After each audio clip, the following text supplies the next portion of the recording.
Good morning, everyone. I'm so glad we're all back here again. Thank you.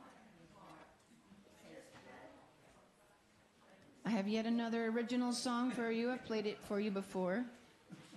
And it's about the beauty of the Ozarks, but from a geographical aspect. So welcome all.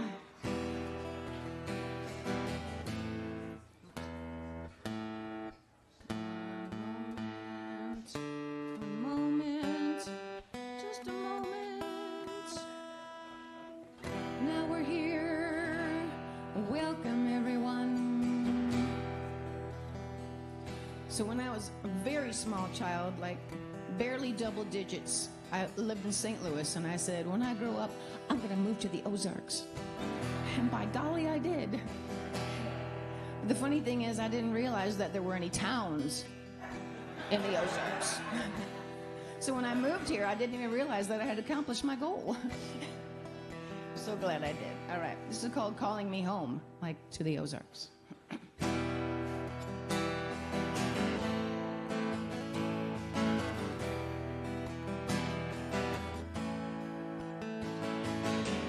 "47,000 square miles, the Ozark terrain, a majestic display of an ancient mountain range, dating back into Proterozoic. The St. Francis Mountains, 1 billion years old, just an island in the sea. Calderas and coral reefs, volcanic activity, igneous rocks, molten lava that cooled to make granite and rhyolite, plutons and dolomite, sandstone and feldspar, the lead belt with natural ore, topaz and lithium, quartz and uranium, basal crust forming the dome.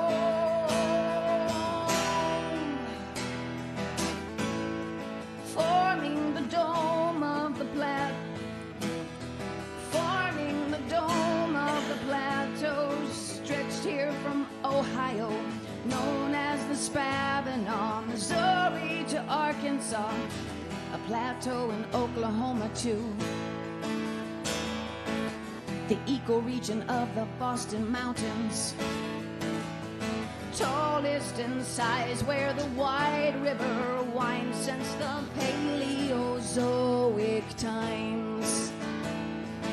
Underground streams carving caves underneath, cavernous aquifers and numerous rivers that course through the valleys, gather tributaries, flow into the mighty Mississippi. Erosion and uplift, dramatic continental drift, sinkholes and sediments, boasting karst topography.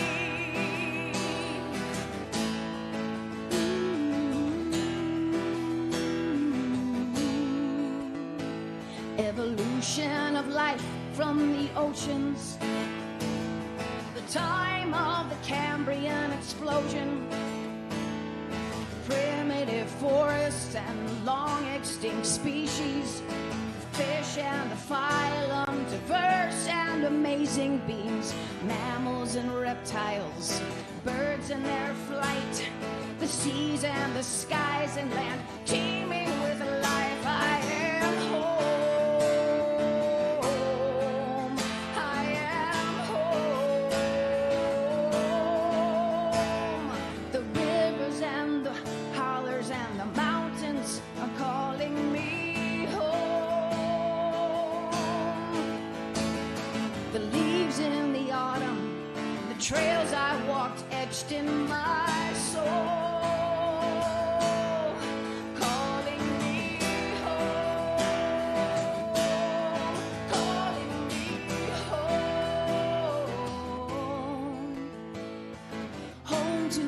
Ozarks, the wildflowers and red-tailed hawks, the trees and the memories, the bluffs and the valleys, Buffalo Lookout and Mount Magazine, the Bell Mountain Highlands, the Tom Sauk scenery, the Buffalo River, our national treasure, Hawk Hill and Devil's Dens, women lands, my lifelong friends. Home, calling me home, calling me home, calling me home.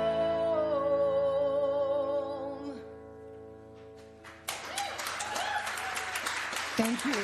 It's good to share this home with you.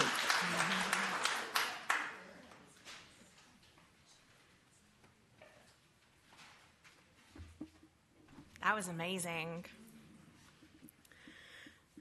Good morning. Welcome to the Unitarian Universalist Fellowship of Fayetteville. My name is Chris Cook. I am a part of the Web of Life group. I participate in the Chalice team. I help organize family feasts, and I love attending adult RE. I am so happy to be here with you all this morning and to be a part of our precious community. Unitarian Universalism is a religious tradition that values freedom in religious thought and journey.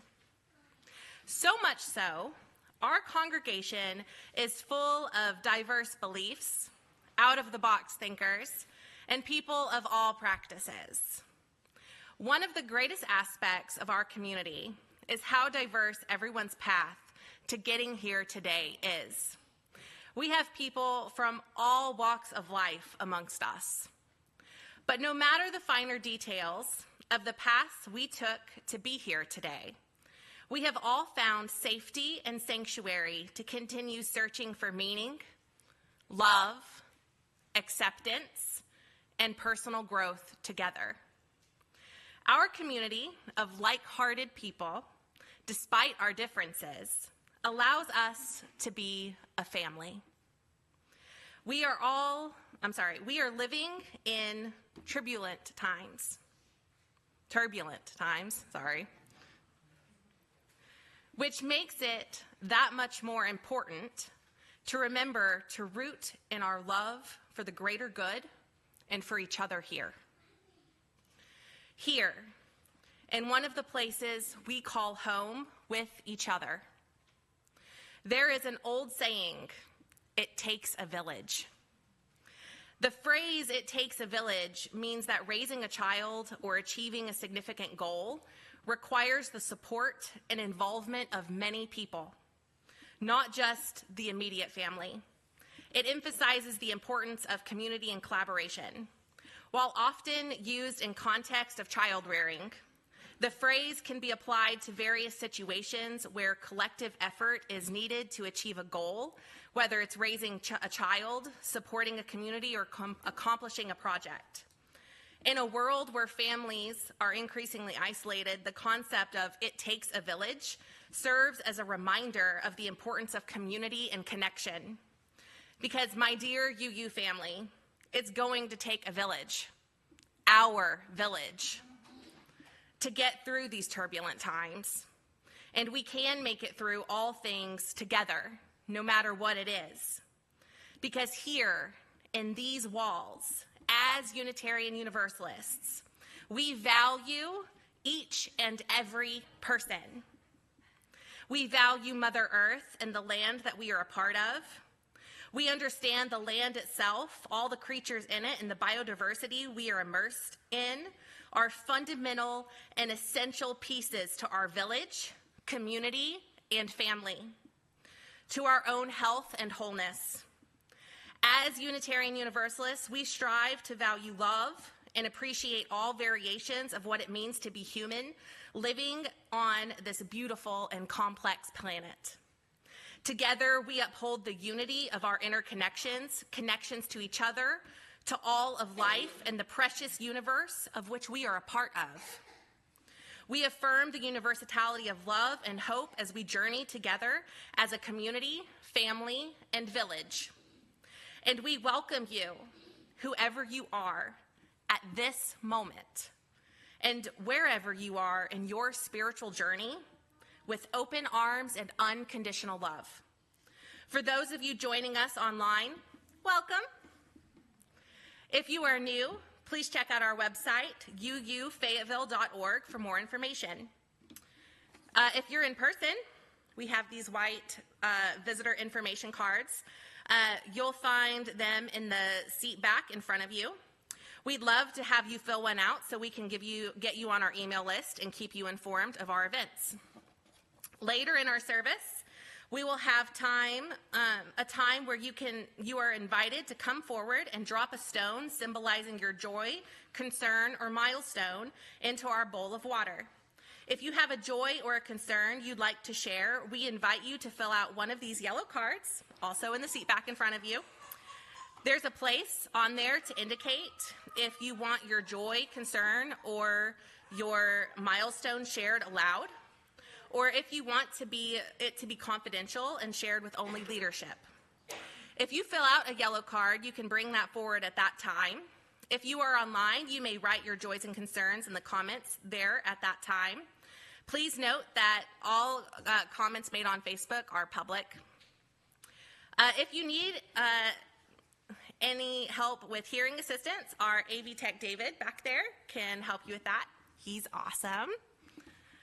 Children and their noises are always welcome in our service, but there is a staffed nursery available downstairs if you prefer. Please remember to silence your cell phones as we enter into this sacred time in our service.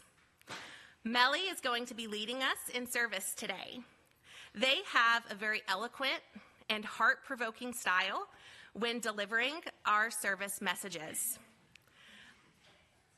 I know every single time they share wisdom, heart, and their beautiful soul with our congregation that I walk away with a fuller heart, a deep sense of connection that nourishes my soul, and full of inspiration.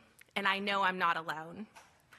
I am honored to hand you over to them with today's message after we light the chalice. Blessed be.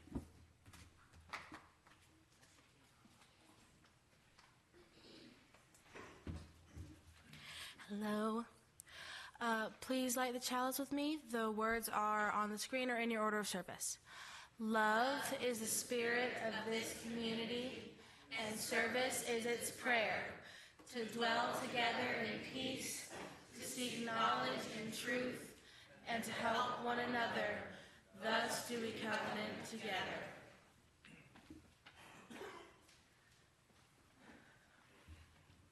Well, thank you for that glowing praise. I hope I live up to it. Today's service is titled Shifting Seasons. I struggled with my little gray hymnal today, big gray hymnal, to find opening words that related to spring. There's lots of things labeled: solstice, frost, late October, morning in winter, things like that. And I was like, where's the spring? I found it.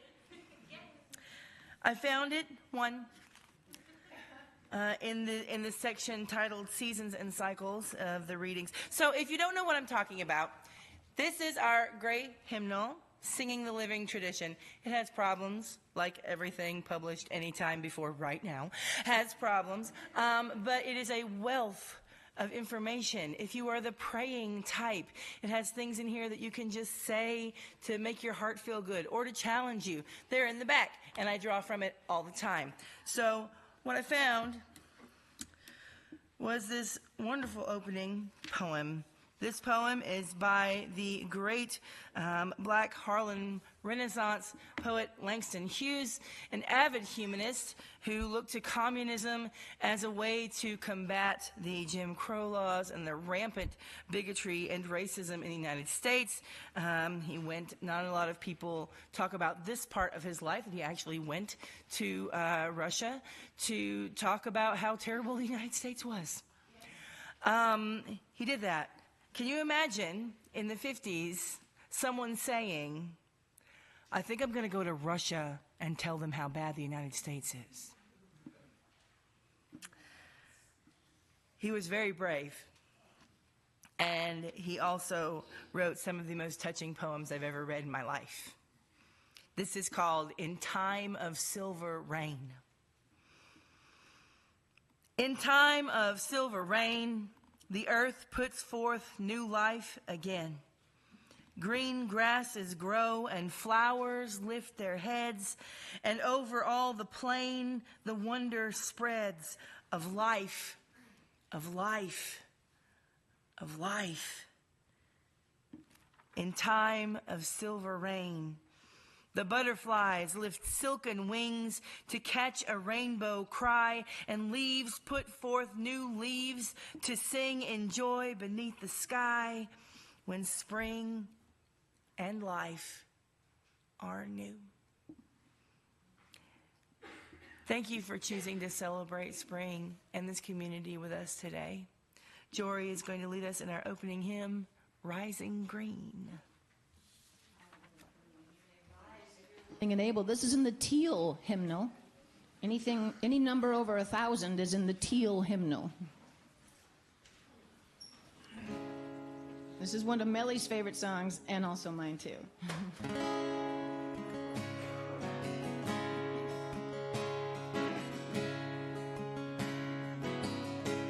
Here we go. My blood doth rise in the roots of yon oak. Her sap doth run in my veins. Boundless my soul like the open sky, where the stars forever have lain. Where the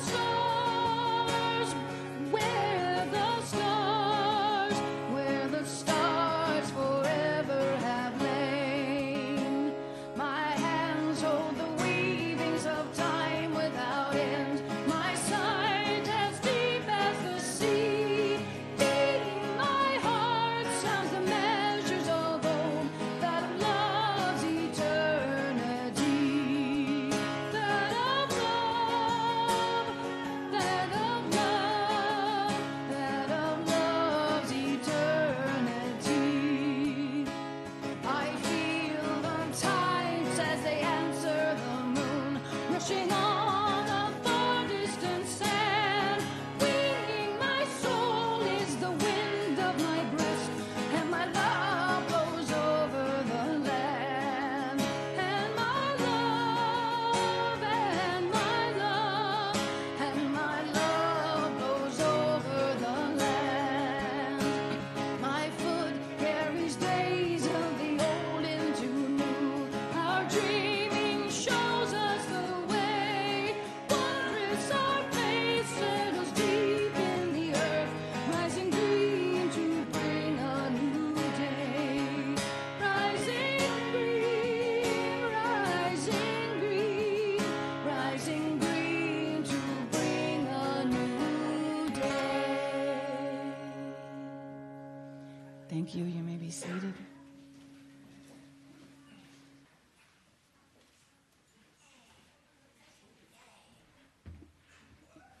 Good morning. Okay, we're going to read you a story. The story is called Goodbye Winter, Hello Spring by Kennard Pack.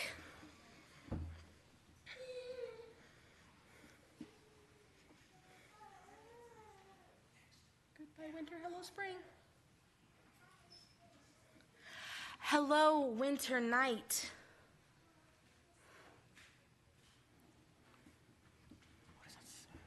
Hello, snow. I thought we were. Just read it. Hello. My bad. Hello from high up in the sky. I drift down, down, down, down, down. I fall through the sycamore branches.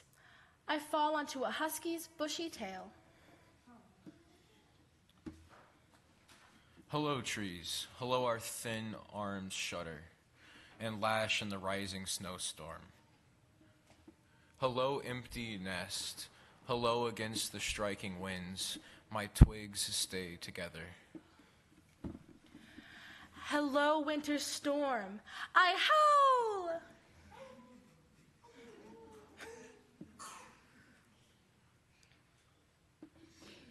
Good morning, orange-soaked hills.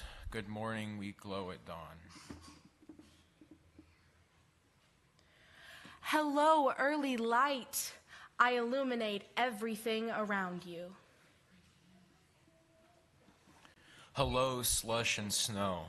Hello, in the sunlight I soak into the cold ground. In the shadow I stay still and icy. Hello, winter thaw. Hello, new leaves. Hello, waking animals. Hello, bright sun. I warm the land. Hello, budding flowers. Hello, bright blue pond. Hello, running brook. Hello, green grass all over. Hello, robins. Hello. Our petals blossom, the fish are awake, streams run down the hills, morning dew is on the meadows, the birds have come back. Goodbye, winter. Hello, spring.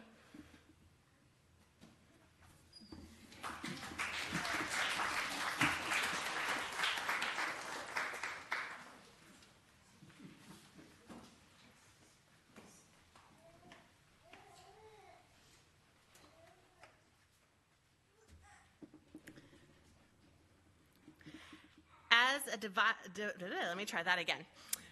As a diverse yet united people, we share our various joys, concerns, and milestones to strengthen the bonds of our community. In today's modern world, it is far too easy to be isolated. The core intent of sharing our joys, concerns, and milestones is to help us all bond on a deeper level through our vulnerability, our support for one another, and by sharing our unconditional love and support for one another. This ritual helps us to be engaged in all layers of community that we crave and desire. Essential nourishment from a diverse network of people, connections, and relationships. We invite you to share your ups and downs as you desire. We welcome, cherish, and honor all vulnerabilities and celebrations. You may drop a stone even if you don't fill out a card. You can come to the front and drop a stone for any joy or concern, or shared or confidential, and express or held in your heart. As you drop your stone, may you experience the spreading of love and support. If you have filled out a card, you can bring it to me. On the card, please indicate whether your comment is confidential or to be shared. If you need to stay where you are, feel free to raise your card so someone can get it and bring it up here for you. If you are attending virtually, you may write your joys, concerns, and milestones in the comments at this time. Please note that those comments will be public and shared because there isn't a way for us to share confidentially over Facebook. Dustin will provide you stones for today's joys and concerns. May we all feel the energetic embrace of our community and the interconnectedness of all life around us as we participate in this ritual together. Please come forward now.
Do we have any joys and concerns on Facebook today?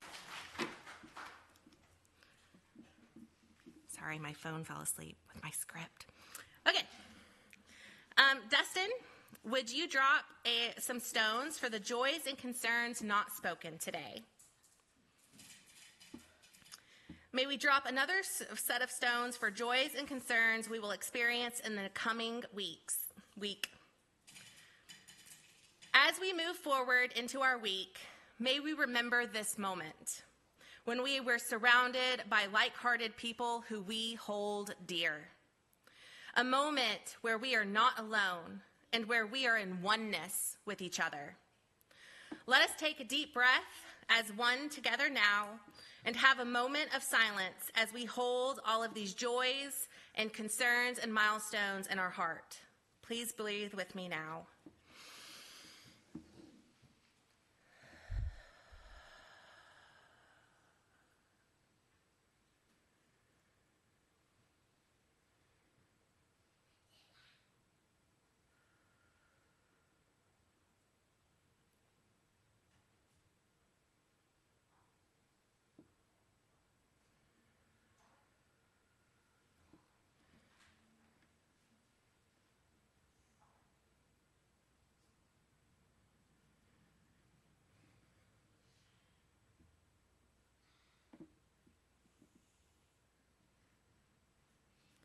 Thank you, dear ones. Blessed be. Now it's time for the offering. The important work of this fellowship is possible because of your generous contributions of time, energy, and money. Every contribution of every size is helpful and appreciated. We pass the offering baskets. As we pass the offering baskets, we invite you to share financially. If you prefer, you may also give online at uufayetteville.org or via text message, on screen, or you can mail checks to our office. Will the hosts please come forward and pass the offering baskets?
Thank you.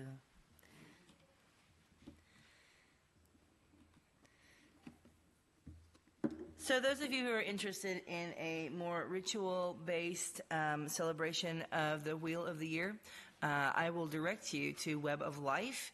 Natalie here is amazing in directing that for the most part, and it's pretty awesome. The services that are not held here in the sanctuary in our fellowship building or in our church during Sunday services, they are celebrated by Web of Life in more private, close, more intimate settings. And if you're interested in participating in that, please attend the Web of Life meetings so that you can get acquainted with everyone, okay? So this is the solstice. No, this is not the solstice. This is the equinox. So the equinox is much like in our hymnal information for leading services, not rituals, about the spring equinox are a little sparse. Because everything is kind of tied up with Easter, which is a completely different celebration. We're going to have a Sunday service for that as well. But the equinox is a celestial occurrence, okay? At its very base, the solstices and equinoxes are things that happen with our planet as a planet in conjunction with the sun and the other things in our solar system. But mostly it's our planet and the sun in relationship, all right?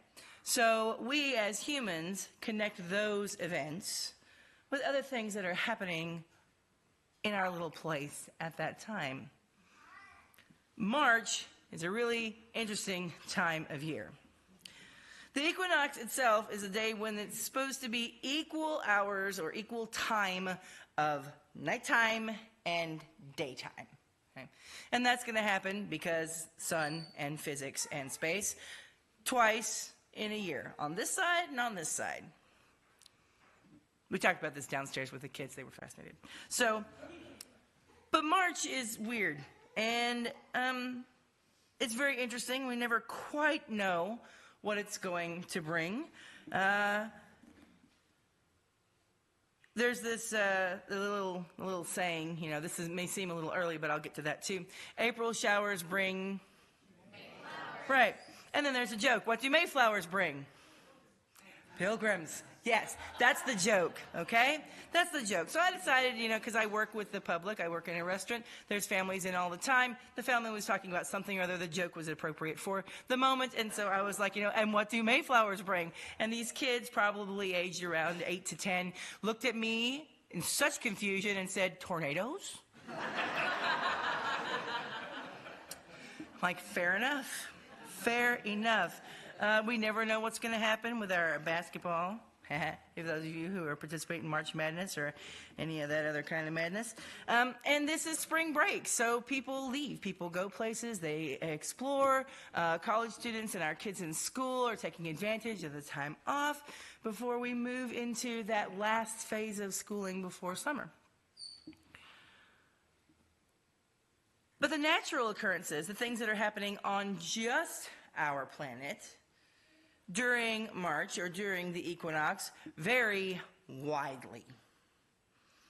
We talk about spring, we talk about flowers blooming or trees budding out, things like that. This is interesting because this is all going to depend on where you are. If you live a little bit more southern, we live in Arkansas, Louisiana, Mississippi, our spring looks very different than what spring looks like in Minnesota, in British Columbia, in Canada, you know, in Maine. Our springs are not the same. As a budding pagan in college, I first learned the concept of the wheel of the year, of this time being cyclical, coming back around instead of just starting and just going forever. Circles are different from lines. Circles have an inside and an outside. But I had a friend in college, Natalie. She was from Trinidad. And so when we talked about the wheel of the year and the changing of the season, she says, I don't know what you're talking about. That doesn't happen where I'm from. We have wet and not so wet. So what we even consider our wheel of the year, our circle, is going to depend on who we are, where we live, and who we participate with. And we all have things that are kind of traditional for us in the spring. Some people love to plant bulbs. You plant your bulbs before, but you watch them come up in the spring, right? But we already have daffodils fully in bloom out here. Completely, totally. Some of them dying away already. It's not even April yet. Right? We had days over 70 degrees. That's interesting.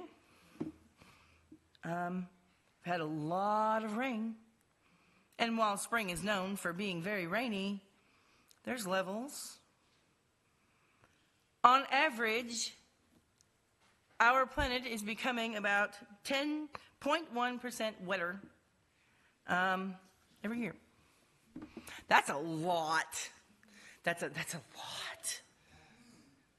And we do have ups and downs in those. Some are drier than others. But on the whole, our planet is getting hotter, which means the ocean is getting warmer, which means that the rains become more frequent. But look at those circles. Things come around. Wet places over here often means dry over here, and that causes its own problems. So usually our spring equinox services tend to involve a lot of celebration, and I do want us to celebrate, but we do live here on this planet together, and something is going very wrong. We know this. We have known this. We've known this for a long time. It's just starting now to really affect people in different ways than we may have experienced before. The shifting of seasons means that our life markers are also changing. This is not just affecting the earth itself, but this affects us as humans, as a community of people, as a families living together. Ken Lyons from New Jersey, who's now in his 70s, remembers when strawberries were just hitting their peak for his son's birthday in June. And when his son grew and moved out, coming back home and picking strawberries with his family was a really, really amazing experience that they continue to do. Now, Ken's son, who's 45, no longer expects for there to be any strawberries at all by the time his birthday gets here.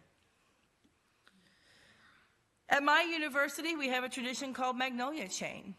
It happens before graduation, and it's a much more private ceremony for students themselves that involves carrying a chain of magnolias gathered from the magnolia trees on our campus through campus, making a circle, singing songs, joining with each other.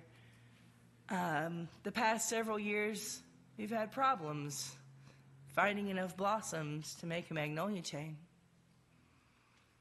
And some people have suggested outsourcing the magnolias from other places, or even using artificial ones. That was struck down immediately as both being abhorrent feelings-wise, but also contradictory. If we use fake flowers to replace the real flowers that we're killing because of our actions, then we're making a whole different kind of circle that we don't want. There are words that we associate with spring. Grass, flowers, blooming, rain.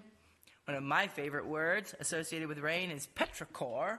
If you don't know what that means, it gained a lot of popularity with Doctor Who and some other things. But petrichor is that smell that you smell right after it rains.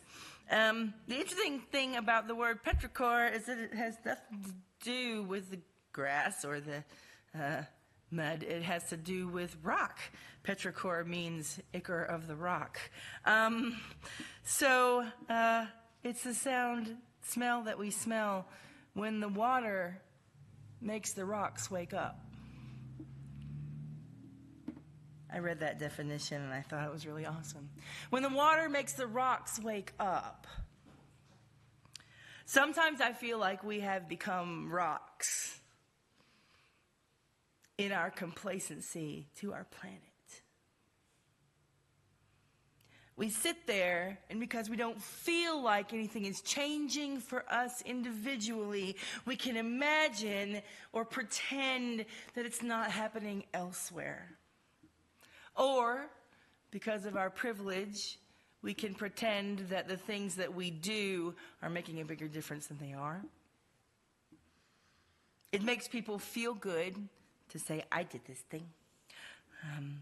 There's various no-buy groups on Facebook or different things. It's like, I'm not going to purchase anything new. And that's cool. That's a good thing.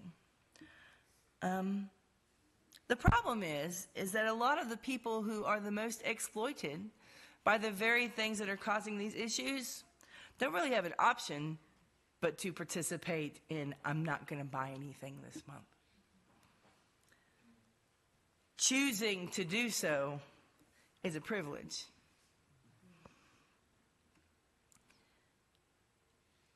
I feel that our connection to our planet is tied up with our connection to each other. And that's a circle. It goes the other way as well. Our connection to each other is going to be key to caring for our planet in a way that's going to be lasting and sustainable. When we can look at each other and say, I no longer can participate in the seasonal events with you that used to be important and powerful because of what we are doing to our planet. When something becomes personal, it will, just because, become more important. That's not a bad thing. Make it personal. The people who are suffering because of fast fashion are not invisible, unimportant people. The people who suffer because of corporate greed is us. The changes that are happening in our world and on our planet are our changes and our problems. Now, when we go about trying to fix them, it seems very natural to approach that from a very personal place. Mainly because it feels better. It feels good to put your stuff in the green bin labeled recycling. It does. That's good. People feel good, they do something more, right? If you feel bad about something, you don't want to do it. Reward is human. That is how our brains work. So, you put something in the bin for recycling, and that is amazing. You get to check off the box and say, I didn't buy anything new this day again. Yes.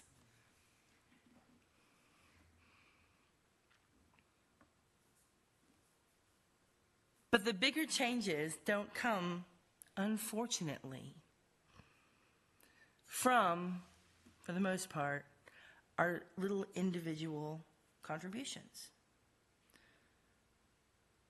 The amount of trash and waste and poison produced by factories, by fast fashion, by corporate enterprise is vast.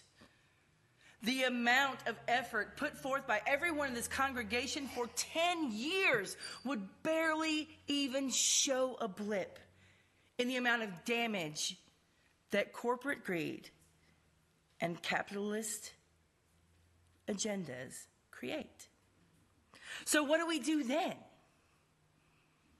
We vote. We show up. We protest. Like, seriously, who remembers people tying themselves, chaining themselves to trees? That used to be a frequent thing, like all the time. I would see it on the news. I thought that was the coolest thing ever. These people were so massively brave, and I was not.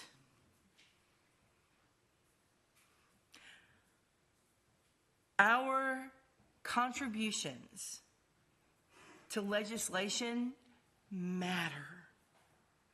A small change in legislation can have more impact than any number of cardboard boxes that you put in a recycling bin. Going to vote matters. Calling your representatives matters. Boycotting companies matters. These may not be the kind of changes that feel as good, but they do make a lot of difference. when the rain falls on us, let us not sit here like dead stones.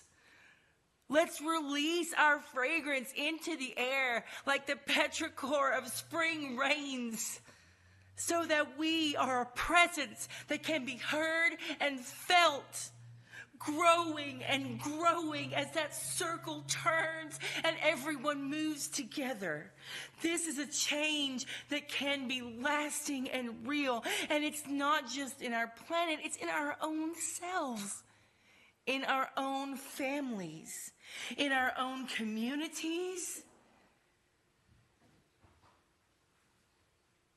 In Austin, Texas, they usually have a spring flower extravaganza. They had to move it back several times, and now they're wondering whether they can move it back enough even to be able to have it anymore at all. This is a gathering of people who care about plants. A lot. A lot. If you've ever been around a group of hardcore gardeners, you know exactly what I mean. These are people who love their plants. And they're considering not even having meetings and gatherings at all. This change, this shifting of our seasons is shifting us as people. I will encourage you to fight the desire to just sit and feel helpless. We are not helpless. And our planet is not, as yet, hopeless.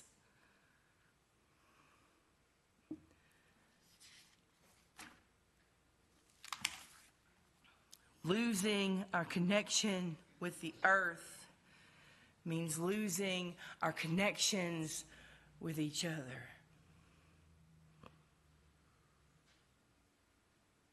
And this is a very, very dangerous circle. Being together helps to empower us to fight for the changes that we want. Standing in a circle like we do at my university, at the end of every homecoming, we gather hands, we stand together, we sing songs. In a big circle. Sometimes it's a really wonky circle because trying to make a circle in an auditorium is weird. But it's a circle. If you've ever stood in a circle of people holding hands, you know exactly what I mean. You're connected to every other person there. This is our circle of the year. This is our cycle. This is our spring. This is our time for growing. This is our time for blooming. This is our time to feel the rain and wake up and come up out of the ground and say, I will not stand for this. I will not deal with this. I will not sit idly by and watch you destroy my planet and my family and my community. I'm here. My roots are deep. It is spring, and we are growing. We are growing.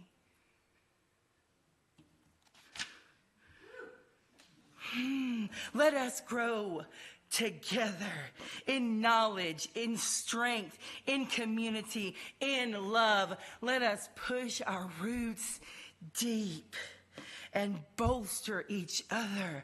Hold hands together around our planet, around our families, around each other. Let's feel the spring and let's grow together. Thank you.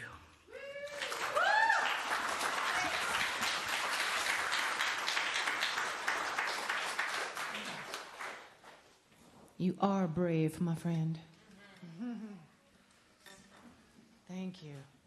This is from our teal hymnal as well, and it has a lot of the imagery and the references that Melly mentioned. The silvery branches in this song, the silvery drumsticks falling on the dusty earth. So please rise if you're willing and able.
nature if you like. Nature, great musician, calling life anew. Thank you. You may be seated.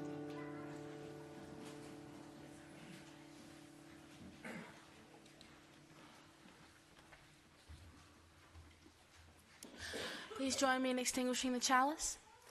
We extinguish this flame, but not the light of truth, the warmth of community, or the fire of commitment. These we carry in our hearts until we are together again.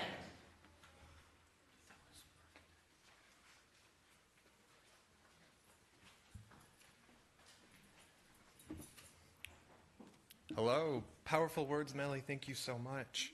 I think ending on the note, let's grow together, was beautiful and inspiring. Today during RE, we were talking about rest and recovery, and I think that there's a lot of opportunity for growing together, for rest and for recovery. So, Interfaith Climate Retreat.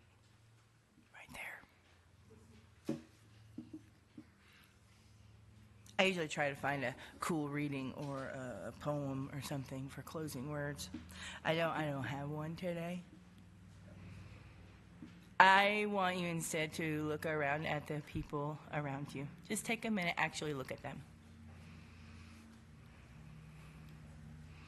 This is your faith community. These are the people who will help you grow. And bonus, you get to help them too. If you do anything with the message that I've given today, I hope that it gives you hope. That the people sitting around you care too. And that we are ready to stand together and grow. Let's grow this week, y'all. Thank you very much.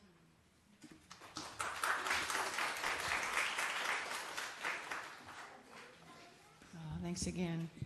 Carol, if you wouldn't mind to put that picture of Sue back up for just a minute as we sing our, I'm just going to sing Rising Green in my way, which I learned it different when we were online. I just did whatever I wanted. So this is the way I sing. And as we rise together and commune and share coffee and snacks and conversation, I'll just lead us in there. And thank you so much.